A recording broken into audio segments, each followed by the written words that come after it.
Face को shiny glossy बनाने के लिए फेस योगा बताया जाएगा। नंबर 2, कमर पतली करने के लिए कुछ योगा आसन और एक्सरसाइज और प्राणायाम बताए जाएंगे। नंबर 3, ब्रेस्ट को टाइट करने के लिए, सैगी ब्रेस्ट को लिफ्ट करने के लिए कुछ ब्रेस्ट एक्सरसाइज बताई जाएंगी। सबसे पहले हमें बॉडी को वार्म अप करना होता है। बॉडी वार्म अप करने के लिए आप कोई भी लाइट एक्सरसाइज कर सकते हो या डांस कर सकते हो। एक एक्सरसाइज जो आपकी ब्रेस्ट को भी लिफ्ट करेगी और आपका बेली फैट, थाई फैट भी रिड्यूस करेगा। तो देखिए वो एक्सरसाइज क्या है। मतलब ये एक एक्सरसाइज ऐसी एक्सरसाइज है जिससे आप अपनी पूरी बॉडी को टर्न कर सकते हो, लेकिन इसे करने का जो परफेक्ट तरीका है वो आप समझ लीजिए कि इसे किस तरीके से किया जाता है। इसके लिए आपको एक टॉवल की जरूरत होगी।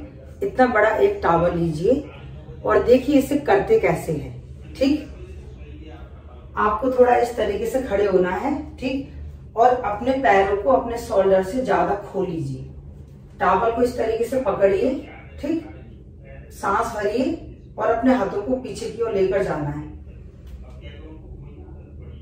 ठीक, अब इससे क्या होता है, आपकी ब्रेस्ट लिफ्ट होंगी। ठीक है, ये आपकी ब्रेस्ट के लिए है, लेकिन हम इसे दूसरे तरीके से करेंगे ताकि ये एक एक्सरसाइज आपके बेली फैट, आपके थाई फैट को भी रिड्यूस करें। तो उसके लिए अपने पैरों को आपको इतना ही खोले रखना है और थोड़ा सा यहां से नीचे से अपने आप को बैंड कीजिए।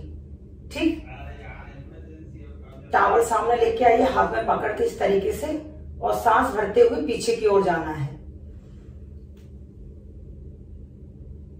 ठीक, सांस छोड़ते हुए आगे की ओर। Inhale, exhale.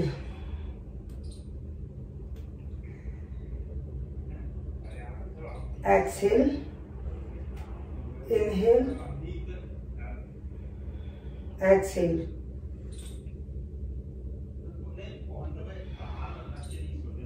ये आपको कम से कम 20 टाइम्स करना है। ठीक है, उसके बाद में आपको 10 सेकंड का रेस्ट लेना है और फिर से करना है। ये एक एक्सरसाइज आपका बेली फैट, थाई फैट भी रिड्यूस करेगी, क्योंकि ये जैसे हम स्क्वाट्स पोजीशन में आते हैं ना, तो आप देखिए इससे आपके थाई पर भी काफी इफेक्ट आएगा। इस तरीके से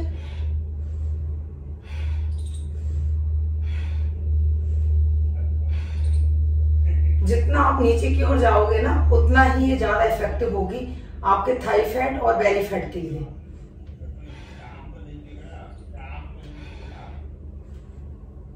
इस तरीके से आप इसे कम से कम 80 टाइम्स कीजिए। ठीक है, 20 टाइम्स किया, फिर रेस्ट किया और फिर से 20 टाइम्स किया। इस तरीके से आप 3 बार कीजिए। अगर आप इसे 100 टाइम्स भी करोगे तो और भी अच्छा है, आपकी कैपेसिटी के हिसाब से आप कीजिए। तो ये एक एक्सरसाइज थी जो आपके फुल बॉडी वर्कआउट है ये, और बहुत ही ज्यादा इफेक्टिव है। और उन लोगों के लिए है जिन लोगों के पास टाइम नहीं होता, बहुत कम टाइम है कि हम ऐसा क्या करें कि एक ही चीज में हमारा सारा कुछ काम निकल जाए। फेस योगा किस तरीके से और किस आसन में बैठकर किया जाए ताकि आपको ज्यादा से ज्यादा फायदा मिले। अब हम करते हैं फेस योगा। फेस योगा करने के लिए आप चाहो तो वज्रासन में बैठ सकते हो, पद्मासन में बैठ सकते हो, सुखासन में भी, जो आपको सही लगे। वज्रासन में मैं इसलिए बैठी हूँ क्योंकि जब हम वज्रासन में बैठते हैं तब ब्लड का फ्लो कमर से और सिर तक होने लगता है, जिस वजह से हमें फेस योगा का ज़्यादा से ज़्यादा फायदा मिलेगा और ज़्यादा से ज़्यादा आपके फेस पर साइन आएगी।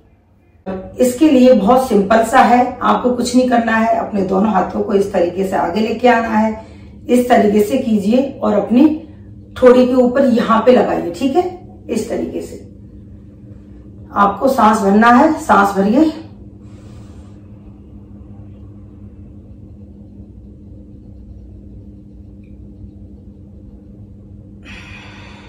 सांस छोड़िए। ठीक है, सांस को भरने के बाद आपके दोनों हाथों से अपनी ठोड़ी के नीचे इस तरीके से प्रेशर डालिए। देखिए,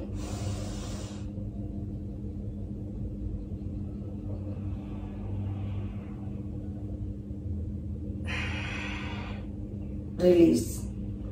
जब हम इस तरीके से करते हैं तो अपने फेस की पूरी मसल्स एंगेज होती है और ब्लड सर्कुलेशन फेस पर बहुत अच्छे से होने लगता है। ठीक है, इस तरीके से हमें कम से कम 3 बार करना है। उसके बाद में एक हाथ को यहां रखेंगे और एक हाथ को इधर साइड में लेके आएंगे। ठीक है, सांस भरेंगे,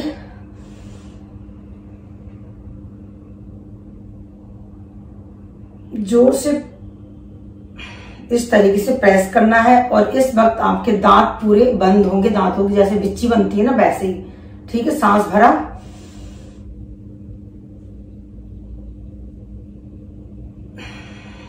छोड़ दीजिए। 3 बार ही हमें इस तरीके से करना है। ठीक है, फिर 3 बार दूसरे हाथ से भी करेंगे। सांस भरा और फिर एकदम से प्रेशर बनाएंगे हाथ का सिर की ओर और सिर का हाथ की ओर। ठीक है,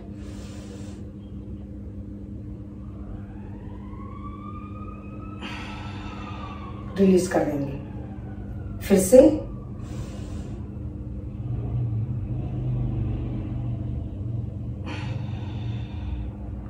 इस तरीके से हमें 3 बार ही इस तरीके से करना है। फिर राइट और लेफ्ट साइड भी हमें 3-3 बार करना है और फिर लास्ट में हाथों को रगड़िए और हाथों में गर्मी उत्पन्न कीजिए और फिर इन गर्म फेस को अपने फेस के ऊपर लगाइए और आपको पॉजिटिवली सोचना है कि आपके फेस में जितनी भी बीमारियां हैं, जो भी विकार है, जो भी स्किन से संबंधित परेशानी है, कील, मुहासे, पिंपल्स, वो सब ठीक हो रहे हैं। और ऊपर की ओर इस तरीके से हाथ की मसाज कीजिए हाथों से और फिर धीरे धीरे अपनी आंखों को खोलिए। तो ये था फेस योगा। आप इसे रोज कीजिए और अगर वज्रासन में बैठ के करते हो तो ये बहुत ज्यादा इफेक्टिव रहेगा। आपके फेस पर कील, मुहासे, पिंपल्स या पिगमेंटेशन भी है तो वो भी धीरे धीरे ठीक होने लगेगी। साथ में कपालभाति प्राणायाम करना मत भूलिए और अनुलोम विलोम प्राणायाम भी कम से कम 5 मिनट ये प्राणायाम भी जरूर कीजिए। और अब बारी है बैठे बैठे प्राणायाम से अपनी कमर पतली कैसे करें। एक प्राणायाम जिससे आप बैठे बैठे अपना बेली फैट रिड्यूस कर सकते हो। और जब आप प्राणायाम करते हो तो आपकी बॉडी में ऐसा कोई भी रसायन या हार्मोन नहीं बनता जो आपको मोटा करने के लिए जिम्मेदार होता है। इसलिए जब आप प्राणायाम करते हो तो आपकी बॉडी अपने आप बैलेंस होने लगती है। अनुलोम विलोम, कपालभाति, बाह्य उद्गीर प्राणायाम, ये सारे प्राणायाम कीजिए, उज्जाई कीजिए तो आपकी बॉडी अपने आप बैलेंस रहने लगेगी और आप स्वस्थ रहोगे। आपको बहुत कुछ करने की जरूरत ही नहीं होगी। और आज मैं आपको एक प्राणायाम बताने वाली हूँ, अग्निसार क्रिया किस तरीके से की जाती है। तो उसके लिए आप चाहो तो सुखासन में बैठ सकते हो, पद्मासन में बैठ सकते हो। ठीक है, और अपने हाथों की मुद्रा को इस तरीके से और बिल्कुल सहज होकर बैठना है। रीढ़ की हड्डी सीधी, गर्दन सीधी, आपका पिट्यूटरी ग्लैंड और आपका स्पाइनल कॉर्ड एक सीध में होना चाहिए। सातों जो चक्र होते हैं अपनी बॉडी के वो एक सीध में ही होने चाहिए। ठीक है, अब हमें सांस भरना है। सांस भरो और सांस को एकदम से झटके के साथ में हमें बाहर निकालना है। ठीक है,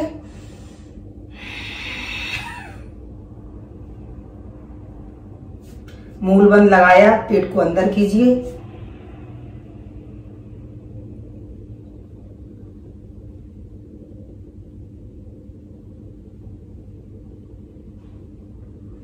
और फिर पेट को इस तरीके से बाहर भीतर करना है।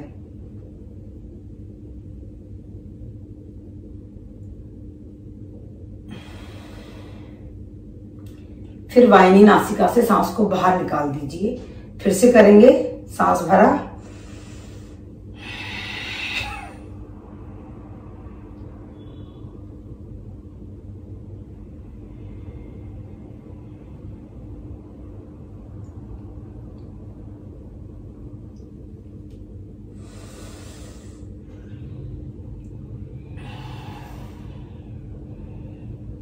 इस तरीके से हमें शुरुआत में 3 बार करना है, फिर 5 बार, फिर 11 बार। और आप अपनी कैपेसिटी के हिसाब से इसे कर सकते हो। 11 बार काफी होता है। जब आप ऐसे करते हो तो पूरी शक्ति, पूरी जो आपकी ऊर्जा है वो एक जगह इकट्ठी हो जाती है। आपके पेट में इतनी गर्मी उत्पन्न हो जाती है कि आपके पेट से संबंधित छोटे मोटे रोग तो इससे वैसे ही ठीक हो जाते हैं। महिलाओं को अगर पीरियड टाइम उनका आगे पीछे होता है तो वो भी रेगुलर हो जाएगा। आप इसे 1 महीना करके देखिए, बहुत ज्यादा इफेक्टिव है और साथ में आपका बेली फैट तो इसे रिड्यूस होगा ही। तो आप प्राणायाम कीजिए, बेली फैट को बैठे बैठे रिड्यूस कीजिए और ये जो एक एक्सरसाइज बताई है मैंने इसे कीजिए। ये फुल बॉडी वर्कआउट है जो आपको फिट रखेगा लाइफ टाइम। साथ में आपको अनुलोम विलोम और कपालभाति प्राणायाम भी आप जरूर कीजिए। किस तरीके से प्राणायाम किए जाते हैं मैंने लिंक वीडियोस के डिस्क्रिप्शन में दिए हैं, आप वहां से चेक कर सकते हो। इसी तरीके की वीडियोस के लिए प्लीज चैनल को सब्सक्राइब कीजिए और फिर मिलती हूँ आपसे बहुत जल्दी नई वीडियो में। जब तक के लिए आप योगा करते रहिए, खुश रहो, हेल्दी रहो। Bye bye, take care.